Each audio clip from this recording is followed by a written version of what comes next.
Hello, hello, hello, and welcome back to Talking to Tequila with Chloe. That's me, Chloe. Welcome, welcome, welcome to the first ever Talking to Tequila with Chloe podcast with a guest. Now, you may think, or if you're listening on audio only, you might be thinking, who could it be? Who's the guest? Orlando Bloom? Never. If my first guest could be like Katy Perry, Orlando Bloom, like a really celebrity, but it was someone that I absolutely have a disdain for. Sorry, honey, I'd rather keep doing solos. You could be thinking Bill Burr, Cillian Murphy, Pedro Pascal. You could be thinking it's any of these people. Yet, you would be wrong. It's someone more exclusive. It's someone more hard to get your hands on. It is my older sister, Katherine. Woo! Katherine, say hello to the people. Hello, people. And are you excited to be here? Very.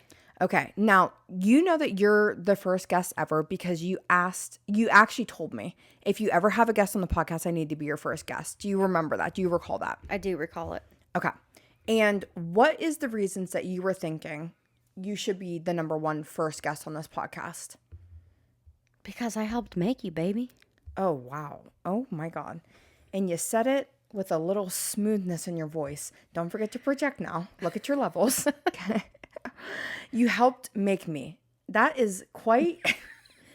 That's a potassium pill to swallow, people. And if you know anything about potassium pills, they're quite big. Okay. Now, can you give another answer? Because I'm your best friend. Okay, that's a good way to put it. Now, always laugh.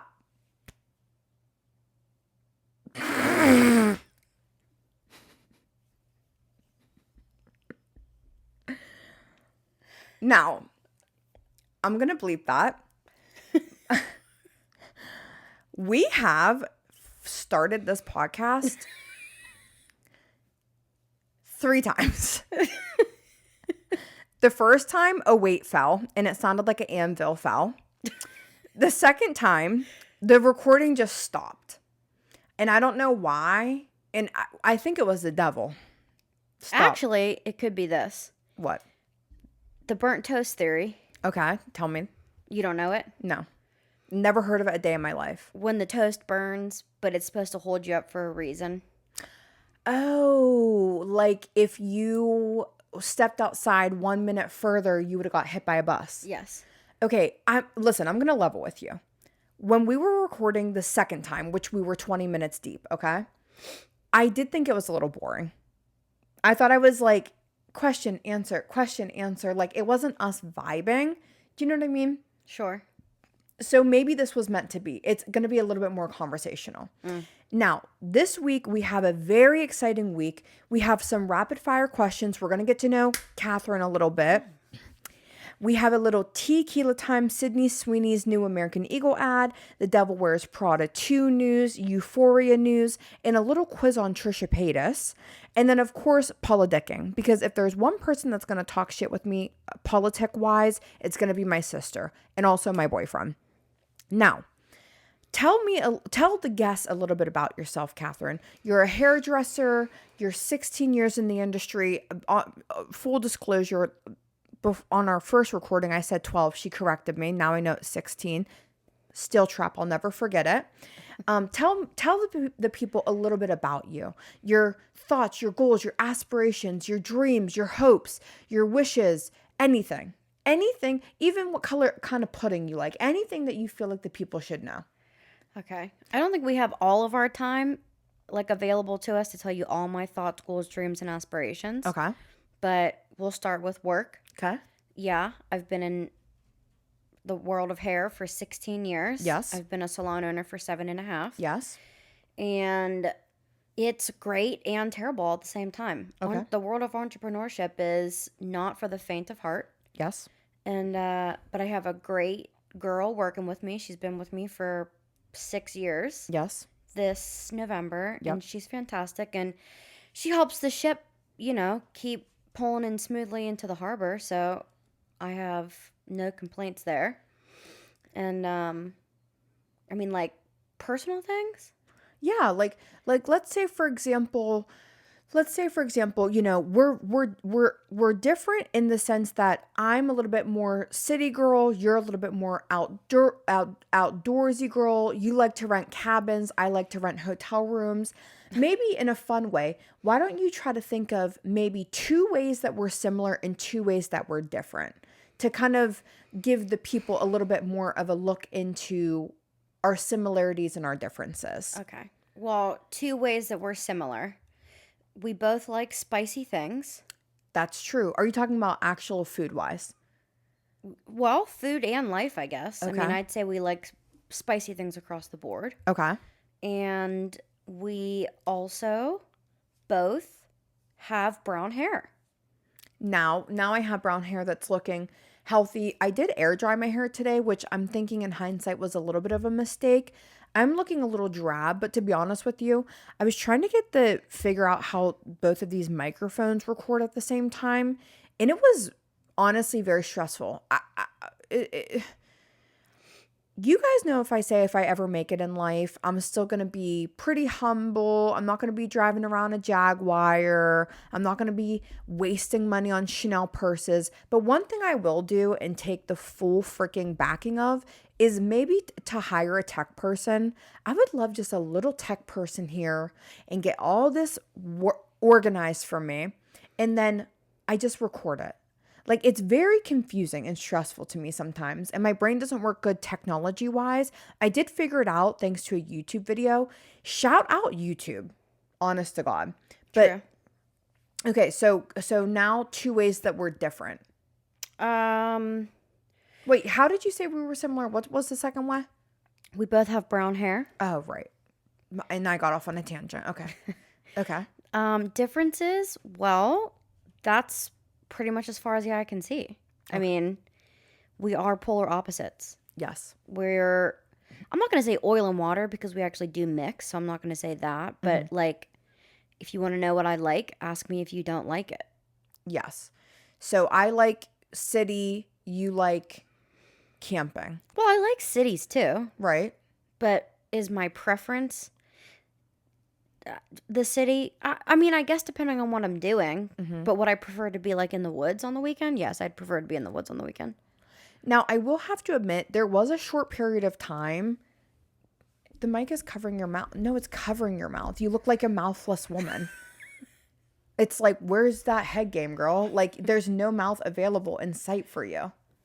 I'm doing my best because it's actually really hot up here now. Yeah, we turned the air conditioner off so you guys can have primo audio. We're, if nothing, but not for the people, okay? Now, there was a short period of time where you were up in a more country area, living a specific life with someone, and I spent some time up in that area. Butler is what we call it, and I was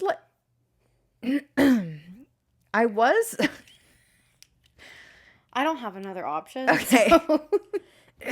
Okay. This is where we're at. Okay.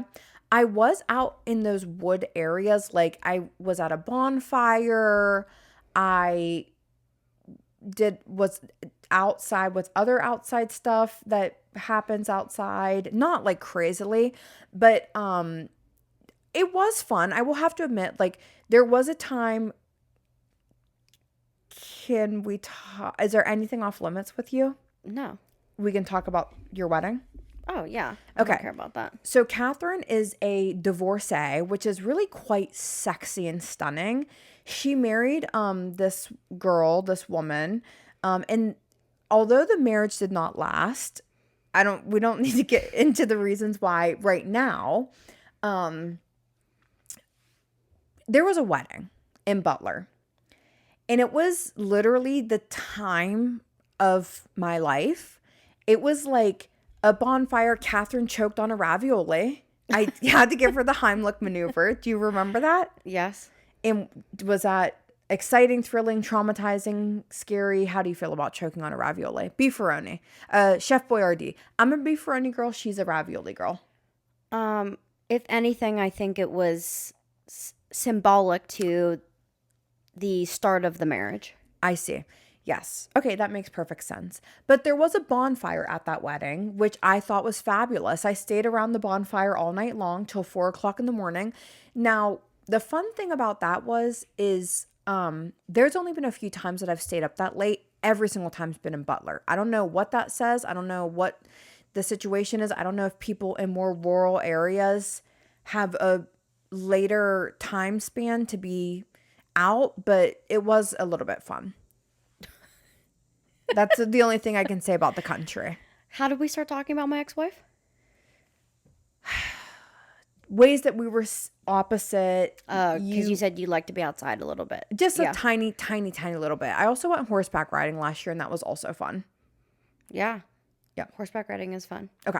Now, just quickly, we already discussed this. I do want to do a little boomerang back to it. You guys didn't hear it. It was in the lost recording of the 20 minutes of stunningness that you guys, will never get to see the light of day. I asked you if you knew the rules of podcasting. The one you knew, which is dead air. And of course, we're going to try our hardest to not do dead air. But the second one was, do you remember? No. You don't. Oh, you do remember. No. You don't remember? I don't remember. Oh my God. Thank God we're covering this again. The second rule of podcasting is you never shut down a conversation. Oh, yes. I remember So if now. I say, oh, don't you just love celebrity gossip? Right. I don't just clothesline you with a no. Yeah.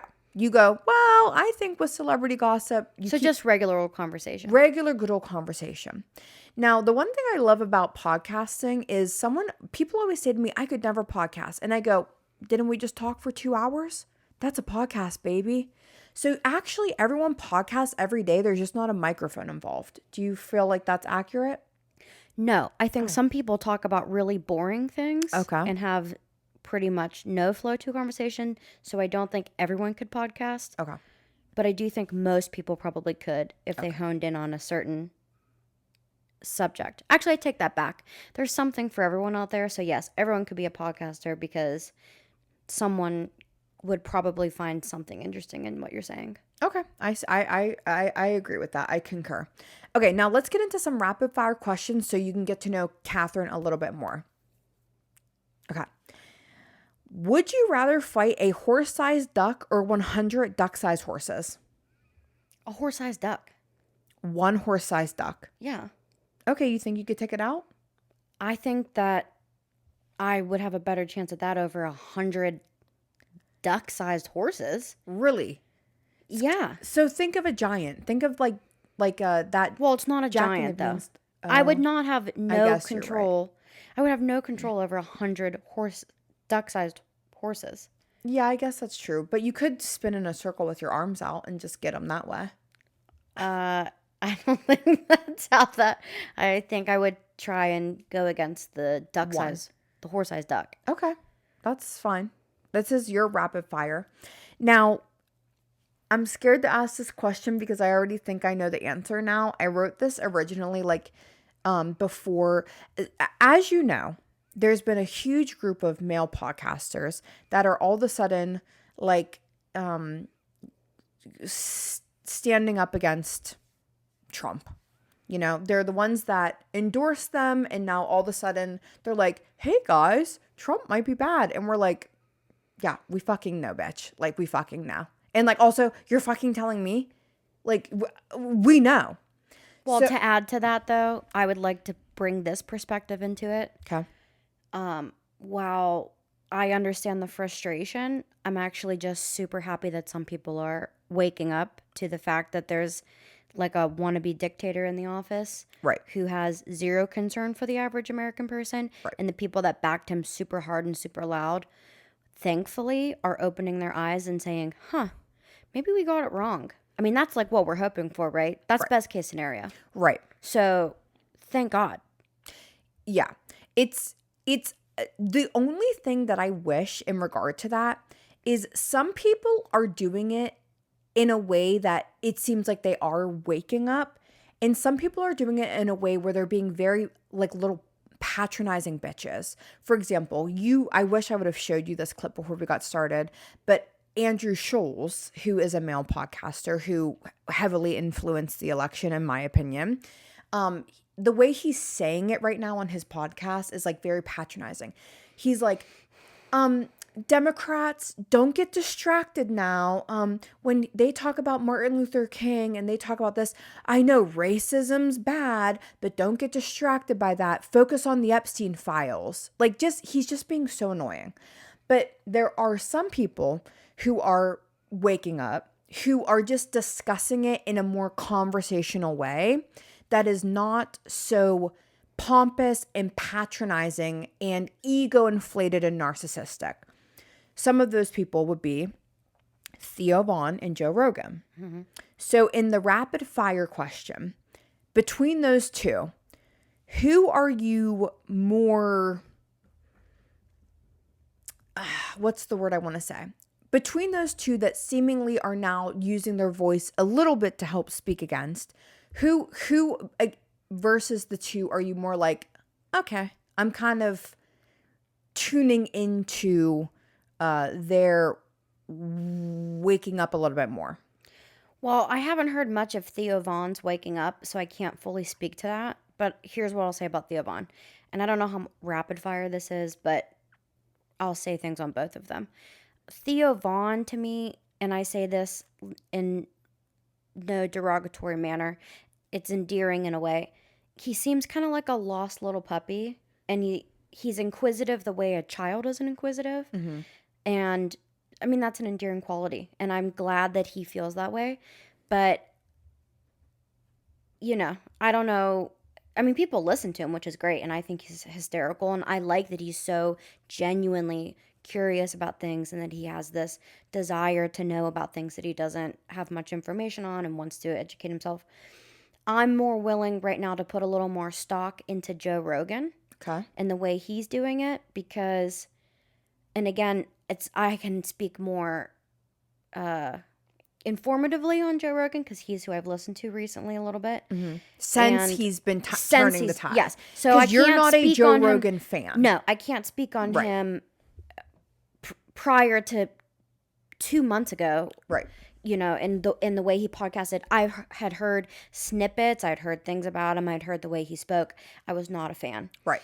And then I saw, you know, his little snip on immigration. Okay. And him being confused about why it's happening the way it's happening. Okay. And him, you know, kind of calling out the Trump administration and say, I feel like we were maybe lied to. Mm-hmm. So Joe Rogan's curiosity has a little more meat to it almost. I mean, to me, he seems more like a man, like a little more mature. Mm-hmm. He's also done it longer than Theo Vaughn has done it. So, I mean, I'll give him a little bit of that edge, like as far as experience goes. Mm-hmm. And he's certainly been podcasting a lot longer. Right. And but I'm not going to say the quality of his guests are any different because I think they both have had, you know, quite a variety of people that they've spoken with. But Joe Rogan, I like where he's coming from. I like where his head's at right now. Mm-hmm. I like that he is being completely bipartisan. And do you think he's being completely bipartisan now? I do, because I listen to how he talks, and to me, I don't see him leaning. I see him what I hope for everyone to be doing, and that's leaning towards humanity. Okay. So I do think he's being bipartisan. Now, here's my question, because we both don't know much about Joe Rogan prior to the last few months. Here's my question. Do you think that, because I'm also happy that people are starting to wake up now, and I've come to realize now that there's a certain demographic of people that we would never reach and that will only ever be reached by people like Joe Rogan and Theo Vaughn and Andrew Scholes. So it's good that they're speaking out. And I don't want to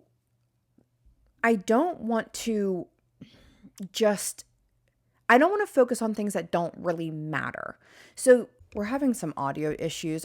My recording thing is being like a major, major hater right now. I don't know what the issue is, but it's okay. I'm so confused. And I'm stressing out, to be honest with you guys. You guys know, let's just have a minute of a real conversation. I'm fucking sick. I don't know what the fuck I'm doing. I don't know what I'm doing, and my recording keeps stopping, and it's stressing me out. I feel like I could cry. Well, I'm sure you'll figure it out.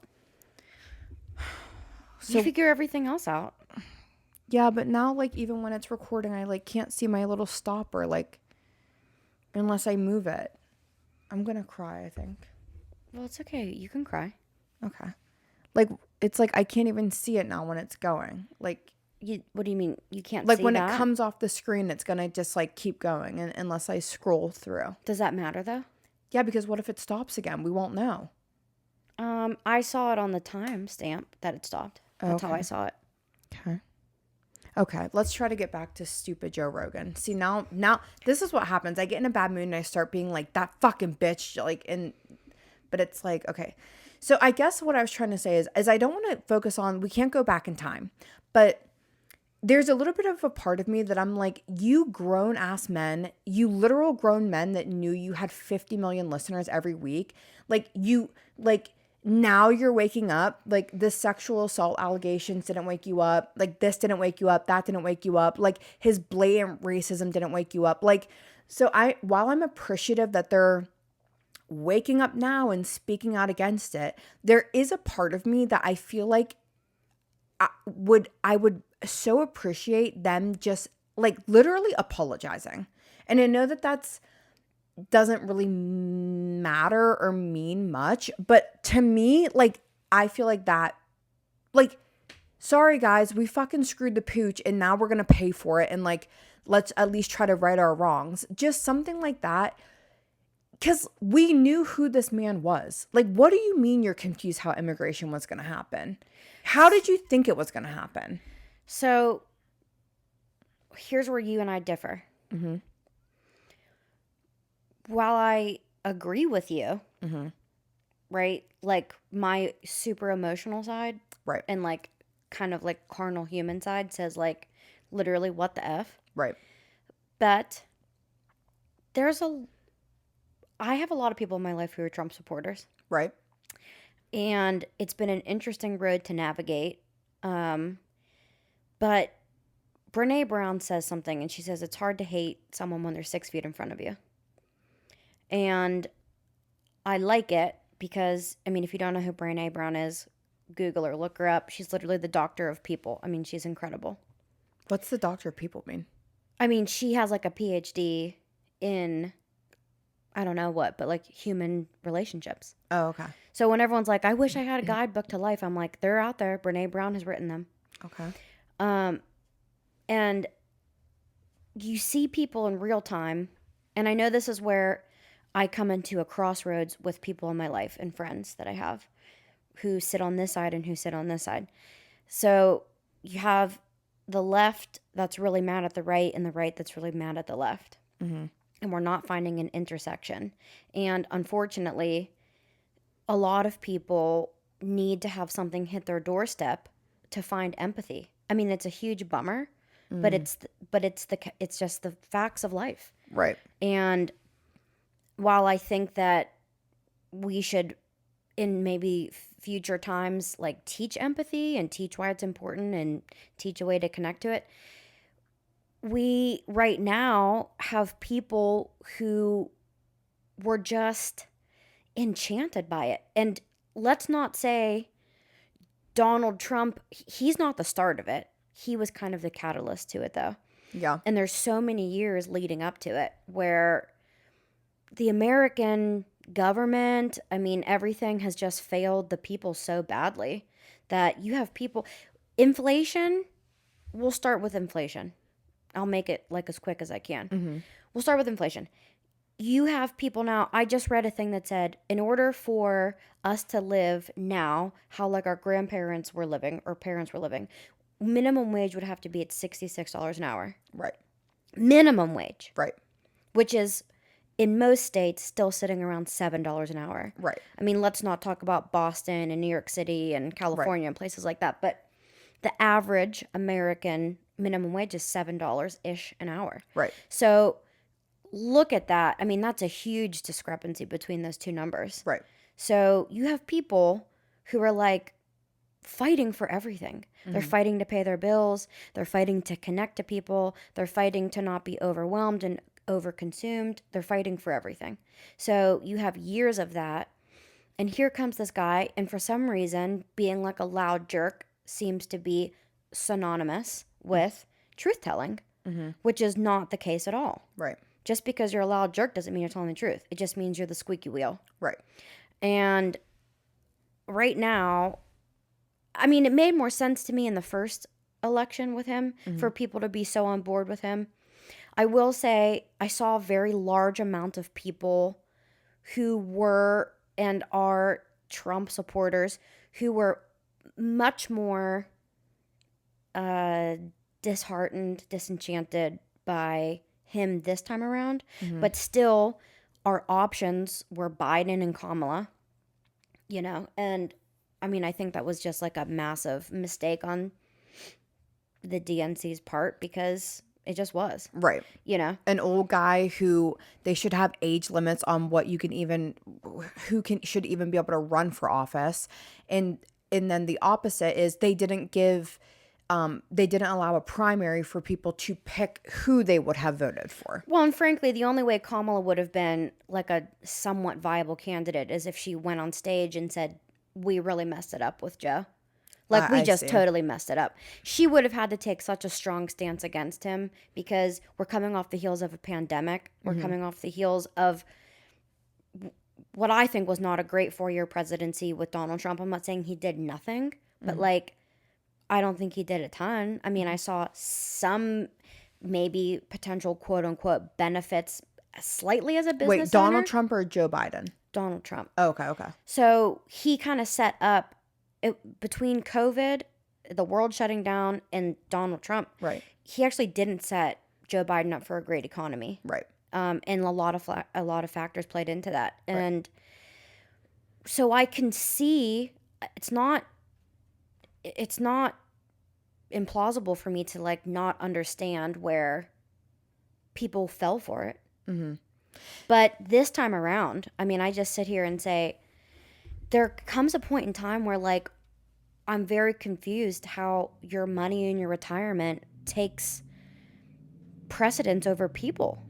And the other thing is this is what, though, my frustration specifically with people like Joe Rogan who come off as very, quote, educated, right? You're a very smart man. A lot of these people who are struggling because of corporate greed and because of the 1% and because their unwillingness to pay their workers what they deserve. So why would you think Donald Trump, who's part of that group of people, who's friends with those group of people, and who himself has contributed to that issue, why Joe Rogan, who you come off as a very smart man, would you back the person that seemingly is contributing to that very problem of why people want to vote? Because I will say, I do genuinely think that people just believed him. I think he's a charismatic person. And I think depending on where you're at in your life, he was potentially believable. I mean, not to me. Right. I mean, we're on the same stance I politically. looked at it and said, I don't understand.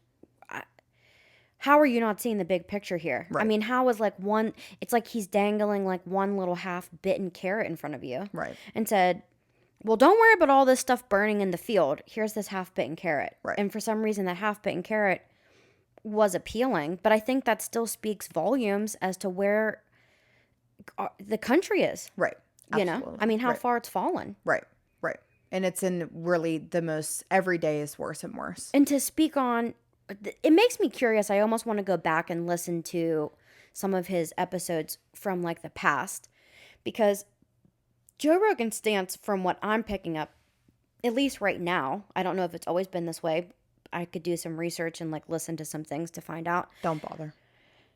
I'm just a little curious to see if there's been like any type, you know, has he grown through the years? And he himself says he has, you know, like his priorities have shifted and whatnot. But when you listen to him talk, it seems like he is genuinely having compassion and empathy in the best way you could hope for someone like him to have it. Right.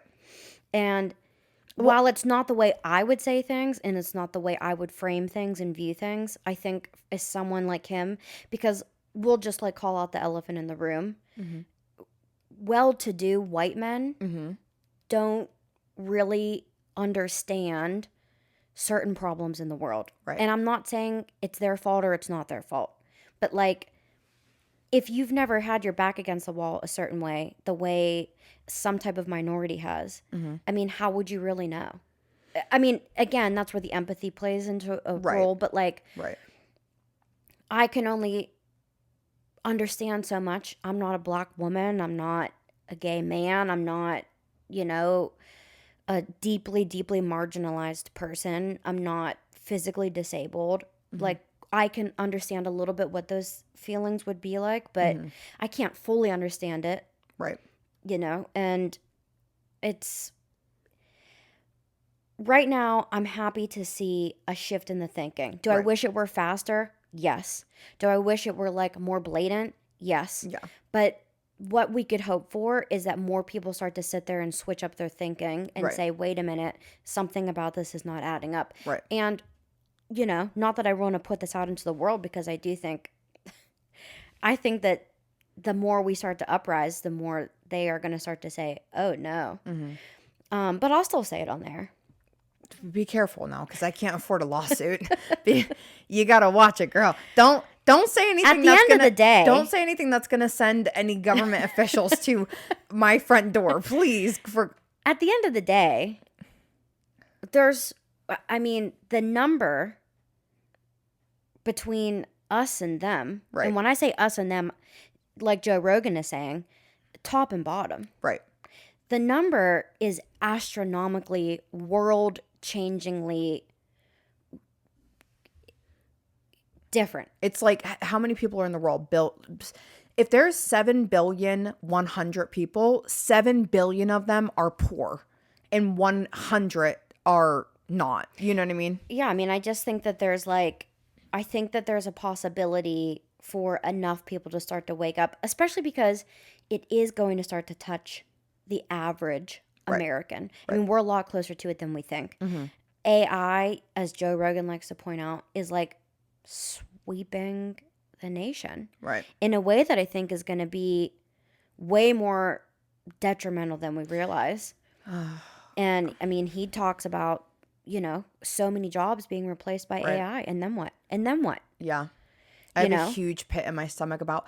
I feel like this year, 2025, is literally a pivotal. It's like a 90-degree turn in the course of our lives. Like, I think the administration changed everything, how we're going to see people, how we interact with people.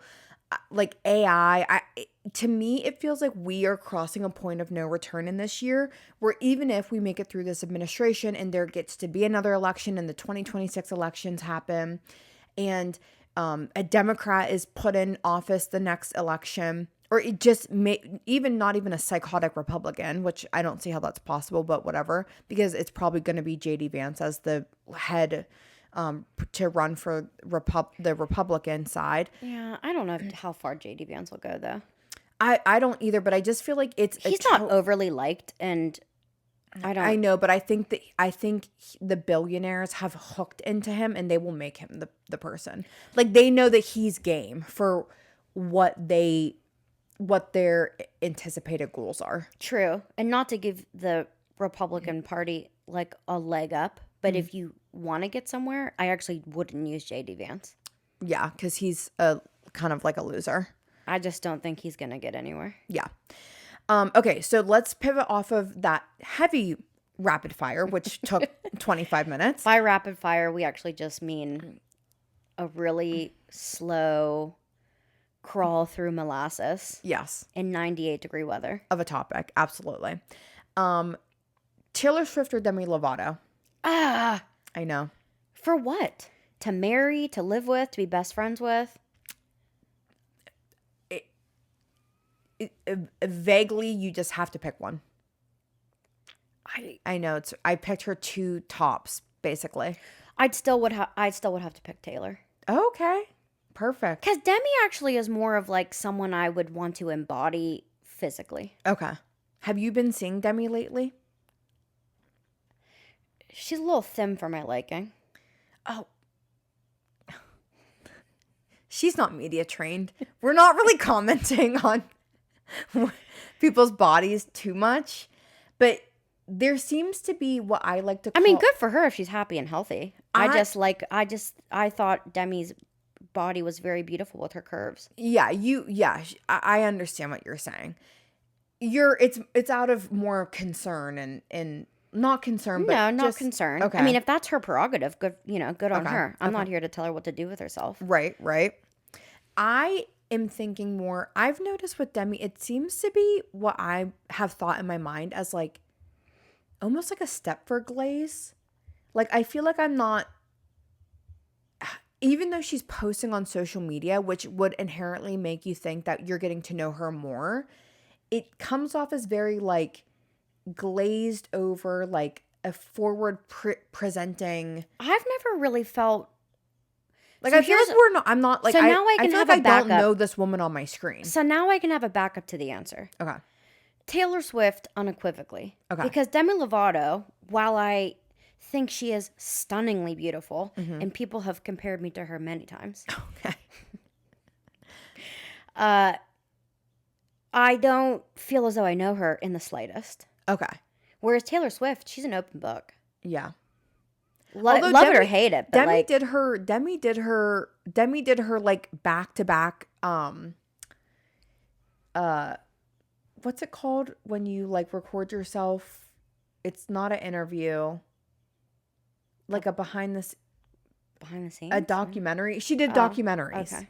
So we kind of know her. But it's Demi like did documentaries? Yes. Oh, I don't back to back documentaries. And it's funny because in the first documentary, it's not funny, but in the first documentary, she's like, this is me. I've never been more me. Like, this is real raw me. And then in the second documentary, she's like, that was all a lie I was putting on. I'm not surprised to hear that though. Yeah. A lot of people do that. You have your first version and then you have like your real version. Right. If you have like an awakening. Yeah. Maybe she had an awakening. Maybe she did. Okay. And then would you rather $100 million or 3 wishes from a genie? Oh, $100 million. Really? I could do everything I needed to do with $100 million. I could set every single avenue up. I already have a game plan. But I have notebooks full of stuff to do. But the thing is, though, 3 wishes from a genie, you could change things in a trajectory way of like ending wars, like ending world hunger, like things that are more almost wishful thinking that you could only achieve with a genie. Well, this feels like a pointed question now. Like, what does that mean? Like you were wanting a certain answer from me? No. I'm unlocking your mind because, for example, when I did this question with my boyfriend, he said the 3 wishes and then he said his 3 wishes. So he was like, I would take cars away because he thinks they're like polluting the world. Like he was like, I would take cars away. I would this and this. Why wouldn't he just take pollution away?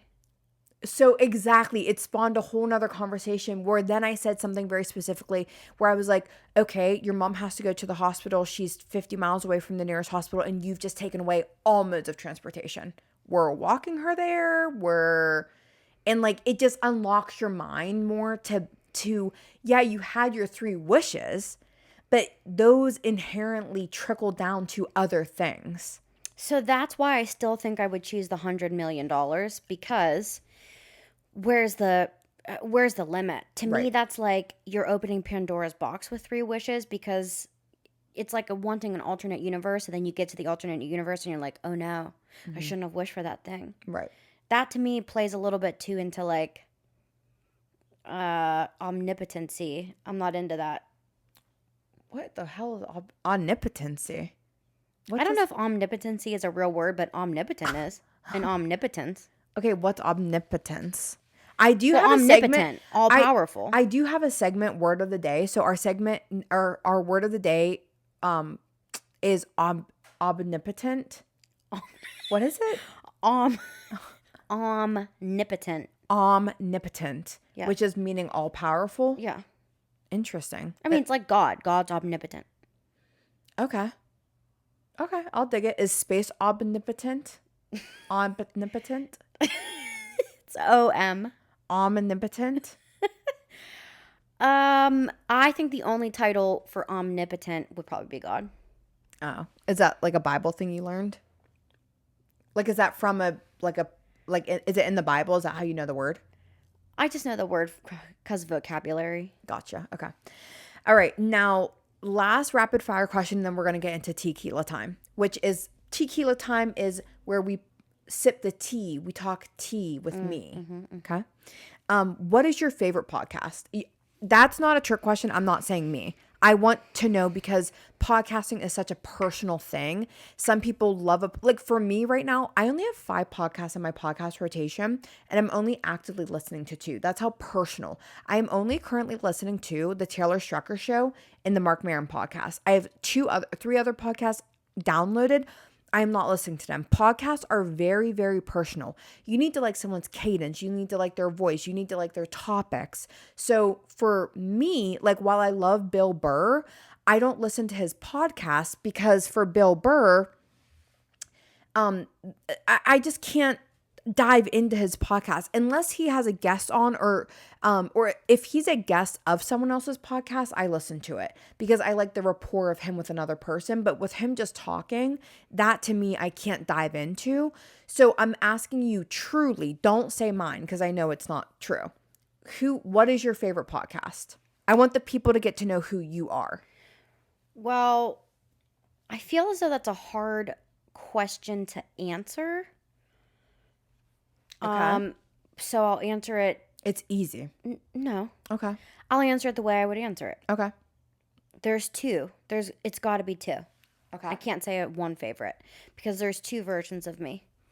There's like the version of me that wants to disassociate. Oh, okay. And so escape. Yeah. Okay. So when I'm in that mood, I would say I'll just go with the one I'm very committed to right now.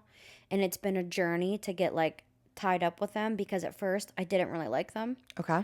But now that I've listened to them a lot, I know like the history of them. You can tell like you get to learn their personalities, all that stuff when you're talking about podcasts. So it's Morbid. Okay. That's the podcast, Morbid. And it's like they're basically 2 sisters, but I actually think they're more of like an aunt, niece, but very close in age. Okay. With Elena and Ash. Okay. And they actually are from Boston. Oh. So they talk about Boston quite often. Okay. And it makes me feel akin to them a little bit just because of all of your time in Boston and subsequently my time in Boston. Right. Once you learn their banter and you kind of understand the dynamics between sisters, you like them more. Okay. And that's no shade to them. So are you saying that they come off originally as annoying or something? Maybe not annoying. I wouldn't say annoying. It's just that, how you and I talk, people can kind of take that as fighting almost. Yes. My boyfriend even says all the time, like, oh, like you and Katherine bicker all the time. Sometimes we actually fight, but we're not actually bickering. Like, there's no question though. Like, if you're wondering if we're fighting, we're probably not. Yes. If we're fighting, you will know it. For example, we were on the phone the other day and we got off the phone and my boyfriend was like, the way you guys get off the phone is like so abrupt because it's actually nice. We will say to each other, okay, like I'm through here. Like I don't. Right. There's nothing else to say. Like I got to get off the phone. Goodbye. We got to go. And like that's not. We do say I love you now. Yes, but it's like it's so refreshing to be able to be like I have got nothing left to say and I have to relax because there's no pretense between us, which is nice. And what is pretense? I mean, like, there's no air to put on, Like, oh, yes. Like, we just have to go. Like, we're tired, busy, lovely young women. Like, we've got to go. We have to live our lives. So, from the outside looking in, if you were to watch how we communicate with each other, it might be, like, a little abrasive. Okay. But it's not. Right. Because we know it's not. Now, they're like that a little bit. but it's, if you understand the sister dynamic, Right. and then once you get to learn them, you're like, oh, okay, they're sisters. Right. And I like their personalities. Ash reminds me of a younger me. Elena reminds me of me now. Right. It's almost like this kind of duality of me between the two sisters. Now, with that being said, just because the listeners are semi-familiar with you, the way that you're looking, if you don't normally watch the podcast, can you watch it for just how my sister keeps looking at herself in the camera every once in a while, literally cocking her nut, like because I'm hot, because I feel hot. Yeah. And I feel slumpy. Yeah, you're fine. And I do feel as though this is not my best. Self forward. I told you though what we were doing. Bare bones, you could have told me we're not going to have any air conditioning. You could have told me like that. Right. You could have told me I had no ottoman for my feet. Right. Well, I understand. The thing is, I came over in a hoodie thinking I would be in just an air conditioned house that's normally cold. Right. But I'm actually in a slowly rising 80-degree room. Right. I know. I keep wiping my lip sweat. Now, I will have to say really quickly and my cheeks get really warm and hot when I start to get hot. Now, I will say, because people do know you from different aspects of my social media and the your podcast. hand is hot and it keeps touching me. Of course, they know you can be very direct. And I'm surrounded by nothing but fleece things and velvet. Yeah. Now, so essentially, I'm just submerged in tepid bath water. Now, people do know you can be direct. I can be sensitive. So, of course, we do fight and stuff like that. But I don't want people to think we're like coming off, like faking our relationship. Like, they already know that. But you guys know how it is with sisters. And then what's your second podcast?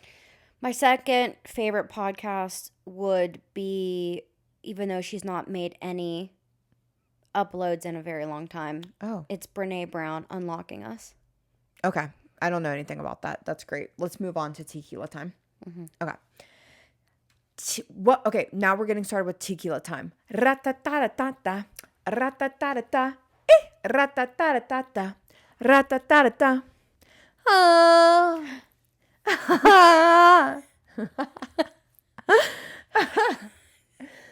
Welcome to Tequila time. Now, let's talk about our first story, which is sweeping the internet. And now my recording stopped again. I won't have a mental breakdown, but I'm just so annoyed with it. Okay, let's talk about this story that's sweeping the nation right now. I don't know if it really is sweeping the nation, but when I Google it, it does come up on all the news stories. So I think it is, everyone is talking about it. Sydney Sweeney has starred in a American Eagles jeans campaign, blue jeans. It is, the commercial's very odd. It's very creepy. She is talking like, my mother always said, genes are passed genetically. It's like really fucking weird. And I made my sister watch it. So there is a behind the scenes footage where she's like answering questions, and it's like, name something that, she's like reading the questions and answering them. Name something that gives you a confidence boost. And she's like this, eating a cookie. It always makes me feel good. Very bizarre stuff. Now, people are saying that it is pushing Nazi rhetoric and propaganda, because it is a blonde-haired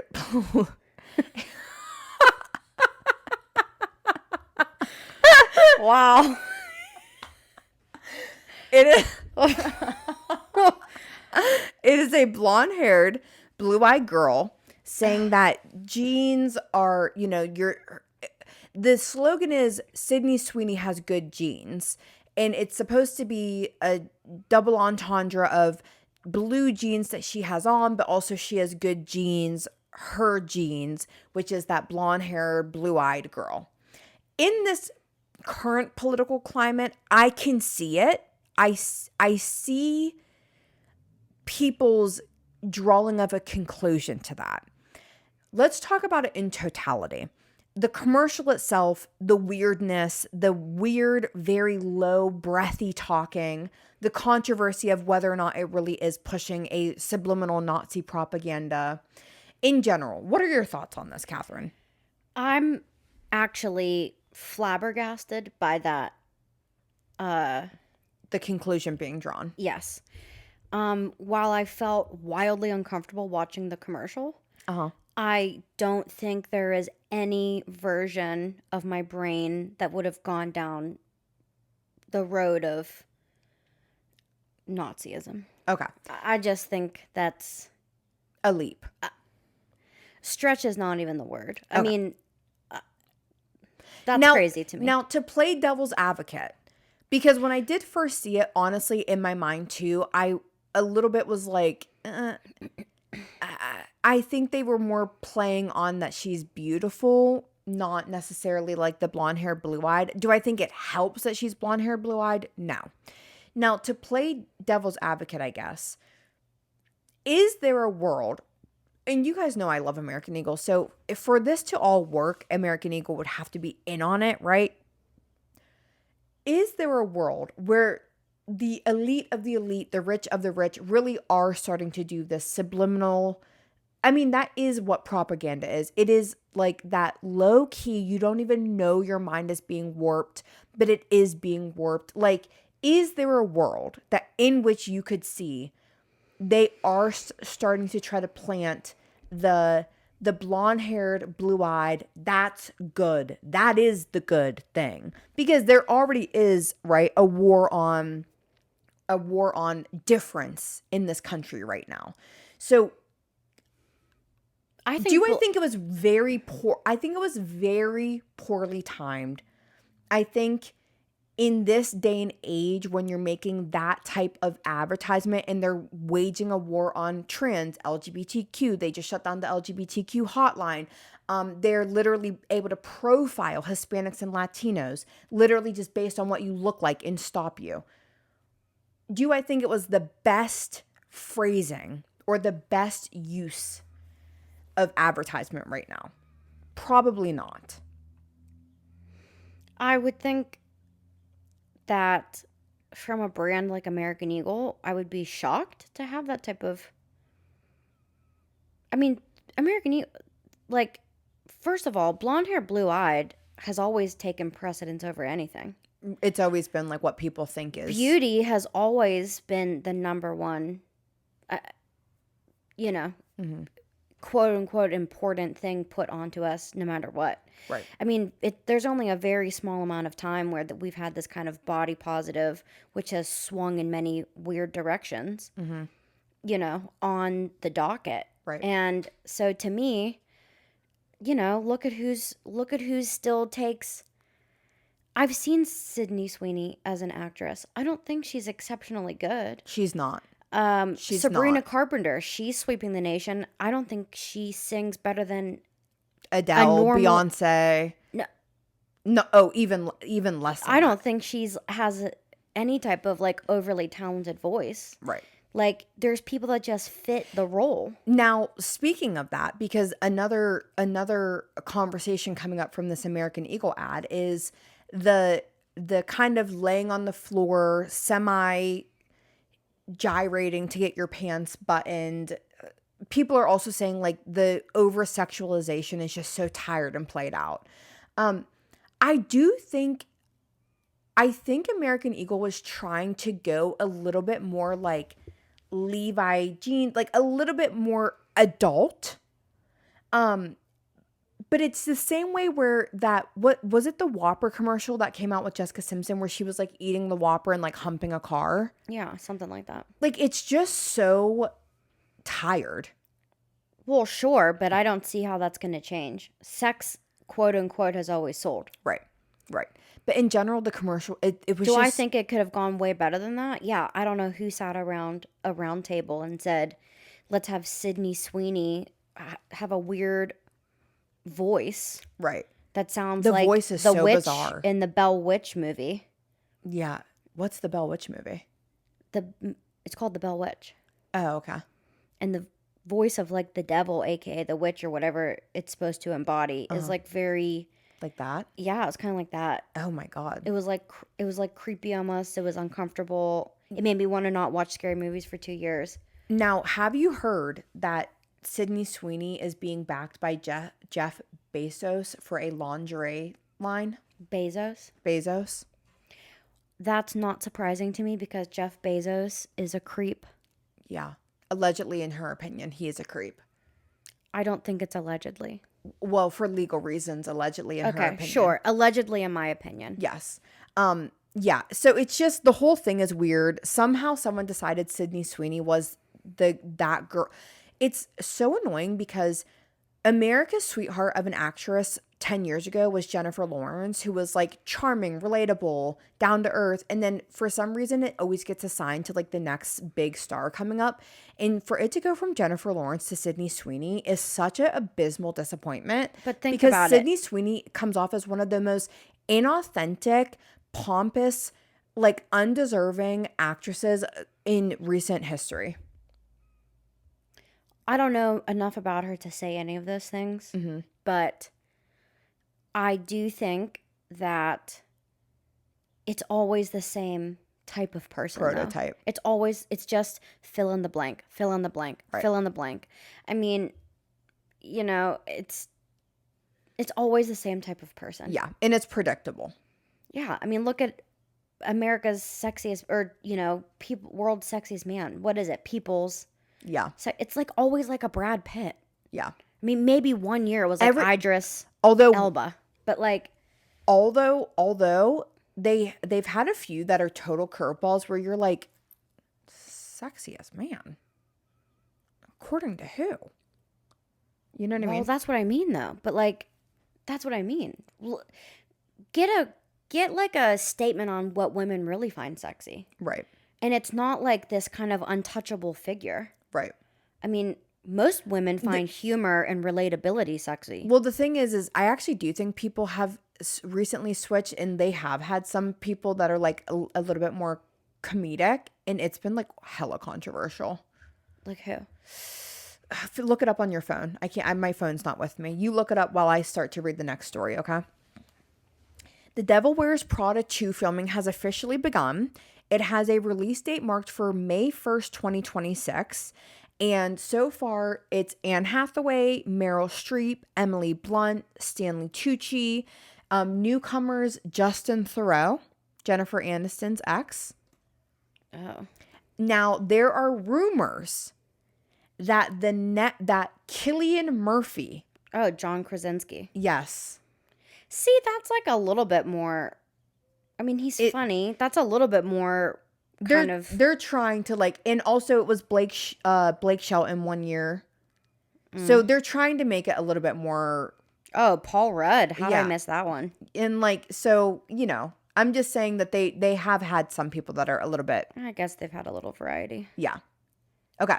Now, what do you think of the rumors that Cillian Murphy is part of the Devil Wears Prada 2? Because you know I love Cillian Murphy. Did you ever watch Peaky Blinders?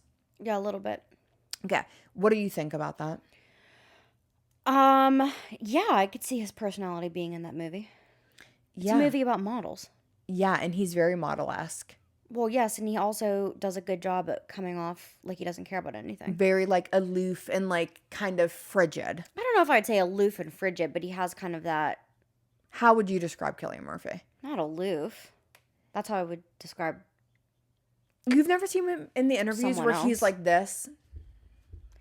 Yeah, but I guess. I like maybe it. It's just because I love Cillian Murphy. Maybe it's just because I like him. No, that's what I mean. I like him, but like that. And that's why I don't want it, because when I think of the word aloof, I think of another person, and I don't want to tie those two people together. Who do you think of? Say it. As someone in our life. Oh, okay. Yeah.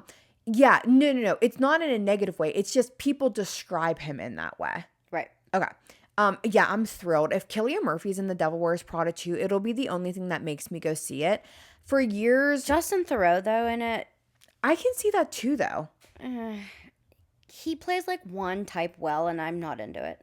I can see him playing, like, I'm feeling like he's going to be the love interest or something for Anne Hathaway. Love interest. That's what I'm thinking. Because why? How He else does would he well fit? as How he else does would, well as an aloof villain. how else would he fit in that movie? Like, where else is he fitting into? I could see him being some over the top designer. That's annoying. Yeah, maybe. We'll see. We'll have to see. Are you looking forward to that movie coming out? I'm going to be honest with you. Sure, I love that movie. Meryl Streep's in it, you said? She is going to be in it, yes. The thing, though, is about that movie is, like, I like the first one so much. Like, I feel like I don't need, like... It's going to be big shoes to fill. I don't want, like, some half-baked, like... I don't think it will be. You know, There's a ton of time between the two, and they're such great actors. now, the thing is Stanley Tucci is one of my top guys, so I will be seeing it. Not only is Stanley Tucci in it, Cillian Murphy, I think, is going to be in it. For me, that, like, two top guys of mine, like, I will see it. I find it very important to go to the movies, especially in theater, of your top people, because the industry wants to see that you'll turn out for certain people. So for us to keep seeing Pedro Pascal star in things, Cillian Murphy star in things, Stanley Tucci, like, you need to go out and support those movies when they're in it. Do you know what I mean? Sure. Okay. Now, are you familiar with the TV show Euphoria? Yes, I've never watched it. But like Sydney Sweeney, Zendaya, and you know, it's supposed to be them in high school, very drug and sex fueled. I actually hate the show. I have not watched it myself because I think that it's fucking disgusting and weird as fuck to have a TV show set with high schoolers and have the entire premise be about them fucking and doing drugs. I think it's so fucking weird, and I think it plays into that Hollywood, like, sexualizing young children and young high schoolers. Like, I think the people that make it, in my opinion, are freaks. So I have also never watched it, but the budget for the third season was just revealed. Now let me read to you. Actually, let me tell you I'm going to tell you the budget first. The budget for season 3 of Euphoria, what do you think it is? It's an exorbitant amount, so I want you to try to guess. 25 million. Okay. Not even fucking close. The budget for season 3 of Euphoria is reported to be $200 million, I can't say I'm surprised. which is $25 million per episode. Drugs cost a lot of money these days. So now let me read to you some of the other movies let me read you some movies that have had a budget of $200 million, okay? Godzilla, X-Men Dark Phoenix, Toy Story 4, Fast and Furious, Black Panther, and Aquaman. These are movies with monumental set design, world creation, special effects. How is it possible that Euphoria, which is set in like a slummy like high school setting, is $200 million? I would suspect it's to pay the actors. But even Zendaya, who's I think is reported to be one of the highest paid TV show actresses, I think she's like $1 million an episode. I think, don't quote me on that. That accounts for literally everyone else under there. Probably in totality is within $1 million per episode. Like every other star of that TV show, probably all together combined is $1 to $2 million. So where's the other 23 or $22 million coming from? Well, I think there's a lot of lining of their own pockets. Explain. I think everyone has their hand in the cookie jar at the top. So, But it's the budget for the episode being produced.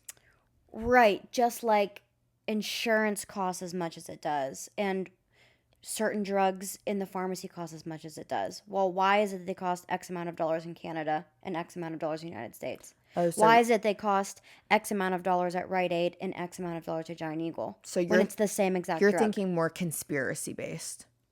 Oh, yeah. Okay. I can dig it. Okay. But it's just ridiculous, right? Yeah. Yeah, I know. Okay, now lastly, this I have torn thoughts on Trisha Paytas. She's a YouTuber. You're slightly familiar with her through clips and things of that nature. Only through you. Okay. So Trisha Paytas, you guys know I've had a tumultuous relationship with, not even tumultuous. I don't understand how the fuck there are certain people with huge platforms who like refuse to speak out against what's happening right now. Especially when they take certain populations and benefit off of them and then refuse to speak out when those very said populations are currently at risk. Like she's like cosplays as Selena all the time, but yet like you will not mutter a fucking word about literal Hispanics and Latinos being targeted.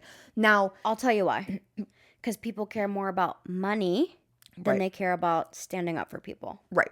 Now, of course, a few months ago, everyone did that obligatory post of like, Latinos, let's start speaking up for them, and then don't say a word past that. So just in all fairness, yes, she literally said like one thing one time, I think.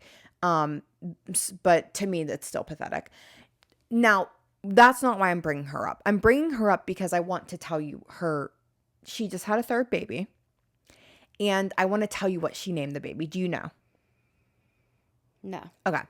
And I'm telling you this because you're not a particular fan of this world and realm. So I'm curious to see what you think of what she names her children who will have to live with these names. Now, this is coming from someone who directly deals with a lot of children and their names, specifically with my type of job. And I feel like I understand the long-term implications of someone picking a name. I understand that you may like the name, but there seems to be a disconnect that they're actually going to have to live with this name forever and apply to jobs with this name, be called by this name. And trust me when I tell you, I normally try to be a little bit forgiving of people's personal preferences and opinions. I have thought long and hard about this. I didn't know if I wanted to make a hard or fast, like, comment on the name, but the more I think about it, I really do think it's honestly fucked up because this child is going to have to live with this name. And it's like, I feel like it's selfish. I feel like naming this kid this name was selfish. Okay. Okay, so let's get to the name. Her first child's name is Malibu Barbie. First and middle? I don't know if it's first and middle or first. Okay. The second kid's name is Elvis. That's not terrible. Yeah, that's fine. Her third child's name, who she just named, is Aquaman. I could not be more surprised right now. Aquaman is the first name, not Aqua and Man. Not Aqua and then the middle name Man. Aquaman is her child's name. Well, I don't understand. It's selfish, right? She's a quirky, I don't know if selfish is a word I would she's use. a quirky I don't know content creator. Like, I get it. Like, I don't know how much we can like dive into like how you can talk about these things, but that to me is leaning towards some severe instability mentally. well, she has had mental health issues, but she's actually doing good right now. It's like, I feel like she literally named it for the shock factor. She loves Aquaman. I understand all that. She's a huge fan. I understand all of that. Well, I love mint chocolate chip, but I'm not going to name my kids mint chocolate chip. Exactly. Okay. So we're on the same page. It's just crazy. I don't know who wouldn't be on the same page. Well, there are some people who I'm sure are like, it's her kid and No. yeah. It's just so selfish, I think. That's like Gwyneth Paltrow, who I love, Uh-huh. despite other people not liking her. I like her. I have like no opinion on her. Like her naming her kid Apple is crazy, but like here's what it comes down to. Her parents are Chris Martin and Gwyneth Paltrow. So like she can live through life as Apple Right. because she'll never live a life even remotely close to a normal human. Right. So it doesn't matter. Right. And people probably call her like App or something like that. Yeah. Or Appy. Appy or like Oh. Honey Crisp or, Right. you know, Right. something along those lines. Right. Macintosh. Right. Like, there's ways to do it. Aquaman, though? Right. I mean, let's be realistic. That child will never go by that name. That kid will turn into an adult Right. and change. I'm assuming it's a boy. I think so. I don't even know. Because I don't really follow Trisha Paytas, like, anymore. Like, I just, like, that entire world of, like, YouTube podcasters, like, I'm so sick of right now. Like, they come on every day and, like, talk about shit I don't give a flying fuck about with what's going on in the world. And, like, I learned through like, clips and stuff on the internet. I don't follow her at all. Well, we hear it time and time. I hear it time and time again from many, many people. There's a lot of people who are choosing to live in a bubble right now. Right. Like a self-procured bubble. Right. Which is very selfish. I understand it's self-preservation. So, yeah. So, I don't know if selfish... I don't know if selfish is the word I would put with it. Mm-hmm. Because, yes, to some degree... Right. Of course, it's self-preservation. Right. But, like, again... I mean, without me getting onto, my normal tangent, mm-hmm. like, you got people eating poison. You have people consuming cell phones every single day, 24/7. You have people who are, like, overworked, underpaid. You have people who are just completely just in a black hole. Right. So I understand why people are putting themselves into this bubble. I don't think you should. Right. I think... Maybe the reason why they're going into a bubble is I don't think many people understand we are quite on the precipice right of a total annihilation. Yes, a full fascist dictatorship. I think people don't think it's going to happen. A building is on fire and there's 1,000 people around. 50 of them have buckets of water and 950 of them are like, I really hope that fire goes out. Yes. That's why I think it's selfish. I don't even know if I would put 50 on that. Yeah. Yeah. It's like 10 people. It's not a lot. Right. Right. And the people who are in that camp right now are viewed as alarmist, extremist. Yeah. I mean, politically outraged. That's what I like to call myself. I couldn't think of the word I before. try to keep a level head on things right. as much as I can. I right. mean, obviously I blow my top from time to time. Right. Also coming off the heels of, like, literally putting myself into therapy in 2020 because of what was happening via the internet. Right. But yeah, I mean, I have friends who no longer speak to me. Right. Because of your political takes. Right. Which if you don't know. Who it's in a sense is hypocritical because they're the ones saying that we're the ones who are over the top. But, like, I now have people who no longer speak to me. Right. And I've been the calmest I've ever been now. Right. And her politics align with mine, if you guys are curious. Like, everything, like, whatever conversation we have, we're on the same page. So I'm finding an interesting thing happening right now where when I say, hey, we can't hate Hispanics and Latinos for just being Hispanic and Latino, and we can't roll back 60 years of civil rights progression just because you don't think it's fair that there's a MLK statue. Like, we can't be racist toward people who aren't like that. Those people who are offended by that turn around and say, you're racist toward white people. And it's like, me wanting you to not be racist doesn't make me racist. It makes me not want to go back 65 years of civil progress. Well, because everyone's wanting to point a finger, because when you have someone backed well enough into a corner, logically, and not just cutting below the knees, right?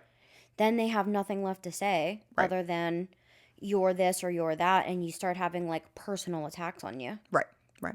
Or you throw out Joe Biden. Like, but here's the thing. Most people, like, I certainly will be the first to say, what the heck happened with Joe Biden? Right. That's what they don't understand. Like, okay, now let's get into our politicking segment because we're already starting to slide into it a little bit. And we're going to make this quick, less than 5 minutes. Donald Trump is in Scotland right now for the opening of his new golf course. Did you see the headlines? Well, let me see if they're the same as what you're going to say. Of course, the Epstein Files are starting to become really, really popular right now. I barely want to touch on that. I think it's abysmal that we all of a sudden, like, there's no new information about the Epstein Files. Like, we know women were trafficked. We know that Jeffrey Epstein children were trafficked. Jeffrey Epstein supposedly killed himself. There are very powerful men on the list. Donald Trump has been photographed with Jeffrey Epstein upwards of 15, 20, 30 times. He wrote him a letter for his birthday. Like, we know all this. So for all of a sudden people to be, like, awakened that he might be on the list, it's like, no fucking shit. But there's outrage right now that the administration is not releasing the files, that now there's rhetoric coming out, there is no list, or the list is skewed, or this or that. So MAGA is very upset right now. They now think that Trump is part of the deep state, that he is covering up, sex crimes. Let's talk about the fact that Donald Trump is now saying, I never had the privilege of going to his island. I did turn it down. So that's a very odd word. He said privilege? Privilege is the word he said. So he is being if you touch me with your hot hand one more time, I'm going to pass out. He is being interviewed. He was being interviewed in Scotland by reporters at his new golf course. There was questions about the Epstein Files. Now, let's be careful of the words we use for YouTube. So the PEDO word we try not to use. Gotcha. But he said, I never had the privilege of going to the island, basically trying to defend himself, saying, I've never been there. For you to use that word is such a whistleblow on yourself.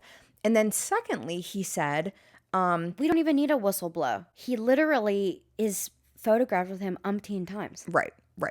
But here's the thing now. He said, it's no different than like being pictured like in photographs with like the KKK like 25 times and being like, well, I don't really know him. There's no difference. Right. It's like, correct. Like people talk, people understand who he was. New York elites, I think, understood who he was. Like, you don't even have to unwrap it. Like, he literally was in however many pictures with him. Right. Like umpteen pictures. Right. It's no different than like having 25 pictures with the KKK and then trying to like disassociate yourself from them. It just doesn't make any sense. And take away the pictures. We have literal quotes from him, things that are coming out of his mouth that he said that are grotesque. Right. Which is why I can't understand why people are willing to just say, oh, well, I don't really care that he says these things. I don't really care that he does these things. I don't care that he stands for these things as long as nothing happens to my 401k. Yeah. As long as we get the like 0.0000001% chance that someone I love in my life is going to be attacked by some South American or Central American gang member. Yeah, which is like, it's just so unrealistic. Now they say liberals are fear-mongering. That's fear-mongering. To be like, we have to round up all the Hispanics or Latinos or you'll be attacked by some obscure gang. That is Why aren't we rounding up the gang members by droves at this point? Right. Exactly. I mean, if ICE is this big, bad boogeyman that can go in and do whatever they want, why aren't they going up to the people that are actually doing the damage? Because they're actually scared of them. And why are we actually just going inside of restaurants and, like, taking landscaping crews and everyone else that's actually selflessly run the gross, underpaid underbelly of this country? Right. Now, here's the thing that I do want to say. The newest part of this that we already are aware that it's, kind of bullshit that the administration's now saying there is no list, blah, blah, blah. Now, also in Scotland, Donald Trump kind of started to plant the seed. Well, those files were under the Biden administration for 4 years. The corrupt Biden administration, who knows what they put in there? Who knows what names they could have put in there to frame people? I'm paraphrasing. So all of a sudden we're getting that planting of a seed of, well, if he is in there, it's because he was set up by the Biden administration. I mean, you can't write this stuff. People just fall for it. But in all fairness, the people that are falling for it are the same people that are sending a bunch of money to a scammer. Right. Now, here's my question. How is it that there is no list? Now, if there is a list, it was a list faked by the administration. I'll tell you who's on the list. Probably Bill Clinton and Donald Trump. Yes. But here's the allegedly in our opinion. Allegedly in our opinion. But here's the biggest difference that I'm seeing. We'll say generally speaking, obviously there's exceptions to the rule always. But generally speaking, you're having the Democratic side who are saying, well, good, expose all of them. Expose all of them. Expose them all. We don't give a shit. My loyalty lies to God. My loyalty doesn't lie to anyone in the government. And my loyalty lies to also, I know she agrees with this, but the victims, the children, like. Well, that's not what I mean. What I mean know what is you like, mean. I know what you mean. I don't have any loyalty that lies within a human being. Right. And I want justice for anyone across the board, no matter what. You would never pick an administration as your North Star. Nor should anyone ever. No one should ever. Correct. So I thought that's insane. Yeah. So I thought to sit there, right, and put all of your eggs in the basket of a politician, right, correct, and even worse, not a politician, a crooked businessman, right. If there's anyone worse than a politician, it's like a reality star businessman, right. How people thought that this wasn't like not only not just a lateral move, but like a descent, right, is beyond me. Right. I know. We hired the guy that tells everyone they're fired. I know. Yeah, that's true. I know. That's a good. Who wouldn't have a leg up if it weren't for his super wealthy dad? Right. I know. Yeah. So I just thought that was interesting that they are now planting that little seed. Of course, they have to plant the seed. Right. Again, please look up the history of dictatorships. Please look up the history. When you listen to people make arguments for Adolf Hitler. Mm-hmm. And which, by the way, who the fuck is making up an argument? Oh, I've heard them. And I've heard them in real life. Yeah. I'm not talking about on a podcast. Right. I've heard them in front of my face. Right. You hear people who make up arguments for Adolf Hitler and say, well, he really was just a working man that was for the people. Mm-hmm. And then they sit there and they bash, obviously, the named group of people, right? And they sit there and say, well, they really are crooked, or they really are out for themselves, or they really are this, or I mean, the list goes on and on. Right. So for us to say that there's this giant, like it's not the same thing. Mm-hmm. I mean, how many people are going to sit down and make an argument in support of Adolf Hitler these days? I mean, not many. They're out there, but not many. Right. It's kind of scary how much now people would rather. And I've never seen someone who has that argument who seems well. Yeah. Right. I know. So interesting stuff happening. The Epstein Files saga will continue. I hate that it is even. Well, what is the Scotland headline though? They have a headline on their paper. What's the headline? Oh, you don't know it? Well, those were the headlines that I had seen before. Oh, Scotland made.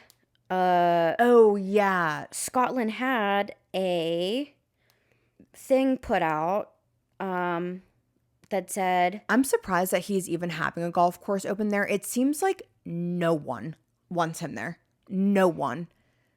Well, money, I guess, speaks loud enough. Yeah, but it's like, other countries hate him. That's another thing.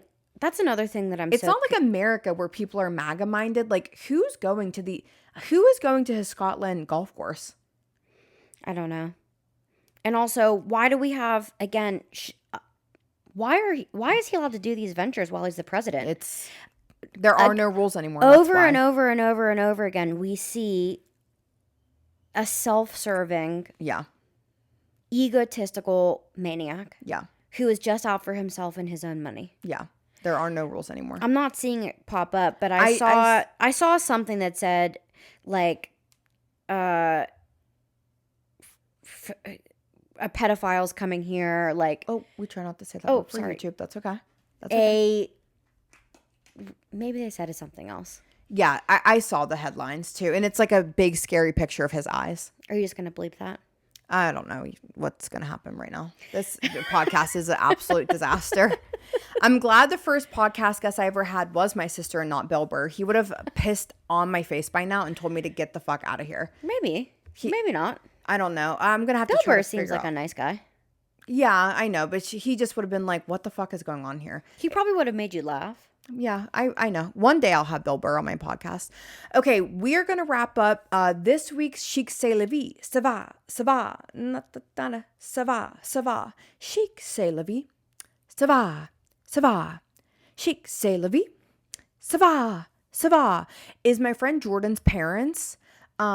messaged her and said that they were really proud of my TikTok, and that made me literally smile and almost cry of joy and tears. So my Chic C'est la vie, ça va, ça va goes to Jordan's parents. Thank you so much, you guys. It was so nice to hear that, like that they just texted her and were like, we're so proud of Chloe and her social media. Like, could you ask for anything more?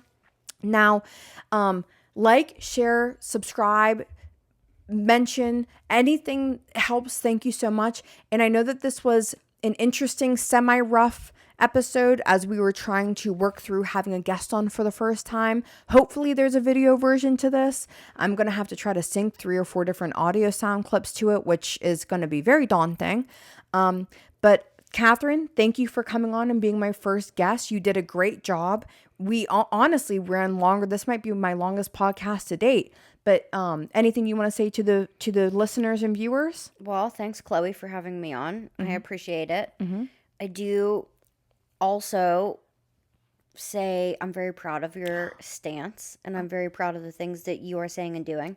Sometimes I wish it were said slightly different, but that doesn't matter because the intent is, I think, really what matters. And, you know, hopefully we get enough people in a corner here that start to say we can't do this anymore. We got to start standing up for stuff. Start making some moves. Yeah. The only thing that's going to stop these people at this point are numbers and pressure. You know, we have to just... I hope we as a people start to understand that, like, it is, like, we're all together. Left and right, there is no such thing. Like, in the grand scheme of politics, there is no left and right. I mean, if you sat down and you blindfolded 10 different people and you had them write down what are the things you want in life, I guarantee you'd all want the same things: happiness, health, safety, life, liberty, and pursuit of happiness. Like, that's what you would want. We all really want the same things. And then you just fill in the blanks about specifically to your family. And the more we start to understand that, like, the mom that's on SNAP and Medicaid and welfare is not your enemy, and, like, the immigrant is not your enemy, Right. And the people that are hoarding literally millions and billions of dollars while we're, like, fighting and Hunger Gamesing down here. Like, I don't know when we're gonna wake up and see, Right. but, like, thanks for calling attention to it and being brave. And I can't end on any better words than that. There is nothing else I can add to that. So until next week, bye. Bye.